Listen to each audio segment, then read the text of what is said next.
BC సంక్షేమం గురించి ఎంతగానో పోరాడుతున్న వ్యక్తి మన తెలంగాణ రాష్ట్ర ముఖ్యమంత్రి రేవంత్ రెడ్డి గారు.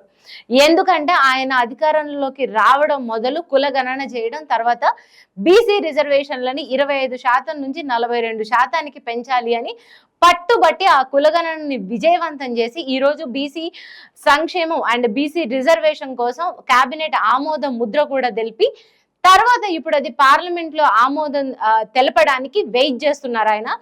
ఈ సందర్భంగా తెలంగాణ తరపున అక్కడికి ఏదైతే ఢిల్లీకి వెళ్ళి మరి మోడీని ఆయన ఒక రిక్వెస్ట్ అనాలా లేకపోతే ఆయనకి ఒక అల్టిమేటం జారీ చేశారా అనాలి, కానీ సీరియస్ గా ఒక మాట అయితే చెప్పారు రేవంత్ రెడ్డి. అదేంటంటే ఇకపైన మేమెప్పుడు ఢిల్లీ రాం, మీరే మా గల్లీలకి రావాలి అనేది అయితే ఒక వార్నింగ్ లాంటిది అయితే ఇచ్చారు.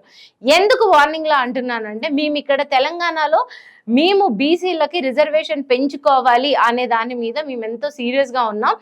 అండ్ అది మాకు అవసరం అని మేము భావించి మేము తెలంగాణలో పెంచుకోవాలని అడిగితే మీరు ఎందుకు దాన్ని ఒప్పుకోవట్లేదు అని కేంద్ర ప్రభుత్వాన్ని ఆయన ప్రశ్నించారు. అండ్ మేము అడిగేది ఏమన్నా గుజరాత్ లో స్థలమా, ఎందుకు దీని మీద ఇంత నిర్లక్ష్యంగా ఉన్నారు అనే దానికి ఈరోజు ఆయన ఢిల్లీ జంతర్ మంతర్ వద్ద మాట్లాడడం జరిగింది. అసలు ఇదంతా ఎందుకు జరిగింది అంటే బీసీ సంక్షేమ సంఘం జాతీయ కమిటీ ఆధ్వర్యంలో ఢిల్లీ జంతర్ మంతర్ వద్ద ఈరోజు బీసీ సంఘం ఒక ధర్నాను అయితే నిర్వహించడం జరుగుతుంది. దానికి మన తెలంగాణ నుండి మన తెలంగాణ రాష్ట్ర ముఖ్యమంత్రి రేవంత్ రెడ్డి, ముఖ్యమంత్రితో పాటు కొండా సురేఖ అండ్ వీరితో పాటు పొన్నం ప్రభాకర్, ప్రభుత్వ విప్ ఆది శ్రీనివాస్ అండ్ టీపీసీసీ అధ్యక్షుడు మహేష్ కుమార్ గౌడ్ వెళ్లడం కూడా జరిగింది. వీళ్ళతో పాటు నటుడు సుమన్ వెళ్లారు.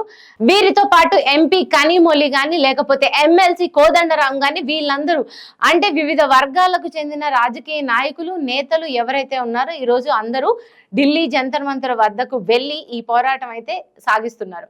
అండ్ మేము మా రాష్ట్రంలో అంటే మాకు బీసీల సంఖ్య అధికంగా ఉన్న రాష్ట్రంలో మేము బీసీ రిజర్వేషన్ కావాలి అని మేము కోరుకుంటూ మిమ్మల్ని అడుగుతున్నాము.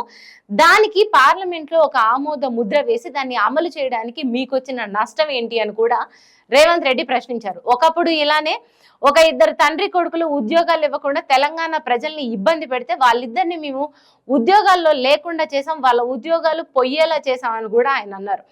బీసీలకి ఏదైతే మంచిది, బీసీలకి ఏదైతే అవసరం అని అనుకుంటున్నామో దాని గురించే పోరాడుతున్నామని. అండ్ ఇప్పుడు మహిళా రిజర్వేషన్స్ ఏదైతే 33% ఉందో దాంట్లో కూడా మళ్ళీ సబ్ కోటా కింద కూడా మళ్ళీ బీసీ మహిళలకి ఒక రిజర్వేషన్ కావాలి అని కూడా ఆయన కోరారు.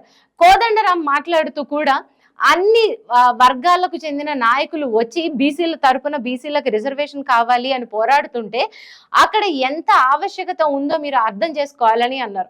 అండ్ సుమన్ మాట్లాడుతూ ఎవ్వరు ఇలా బీసీలకి అంటే ప్రత్యేకంగా ఒక వర్గానికి రిజర్వేషన్లు కావాలి అని మాట్లాడిన మంత్రిని మేము ఇప్పటి వరకు ముఖ్యమంత్రిని మేము ఇప్పటి వరకు చూడలేదు, అలాంటి ముఖ్యమంత్రి దొరకడం తెలంగాణ చేసుకున్న అదృష్టం అంటూ కూడా మాట్లాడారు. అండ్ చాలా మందిని బీసీ రిజర్వేషన్లని ఎంతగానో సపోర్ట్ చేస్తున్నారు. అండ్ తెలంగాణ రాష్ట్ర ముఖ్యమంత్రి అయితే ఈ బీసీ రిజర్వేషన్ల గురించి ఎన్నో రోజుల నుంచి ఒక్కొక్క మెట్టు ఎక్కుతూ ఒక్కొక్క దాంట్లో ఆమోదం ముందు కేబినెట్ కానీ అసెంబ్లీ కానీ తర్వాత ఇప్పుడు పార్లమెంట్ లో ఆమోదం పొందే వరకు కూడా ఆయన తన వంతు కృషిని అయితే చేస్తున్నారు. కానీ దీని మీద కేంద్ర ప్రభుత్వం ఎందుకు స్పందించట్లేదు అని ఆలోచించాలి. ఒకవేళ ఒక రాష్ట్రంలో గనక బీసీలకి ఇంత అధిక ప్రాముఖ్యత ఇస్తే మిగతా చోట్ల కూడా ఇలానే అడుగుతారా, లేకపోతే ఏదైతే ఆంధ్రప్రదేశ్ లో ప్రత్యేక హోదా లాంటి విషయాల మీద ఎట్లయితే కేంద్ర ప్రభుత్వం స్తబ్దుగా ఉండి ఇన్ని సంవత్సరాలు 10 ఏళ్లకు పైగా సాగదీస్తూ వచ్చిందో ఇప్పుడు ఈ బీసీ రిజర్వేషన్ బిల్లును కూడా అంతే సాగదీస్తూ వస్తుందా అంటే రాష్ట్ర ముఖ్యమంత్రి ఒక సామాజిక వర్గానికో లేకపోతే ఒక కులానికో లేకపోతే ఒక వర్గానికో ఏదైనా మంచి చేయాలనుకున్నప్పుడు కేంద్ర ప్రభుత్వం ఎందుకు సహకరించట్లేదు అనే దాని మీద కూడా ఆలోచించాలి.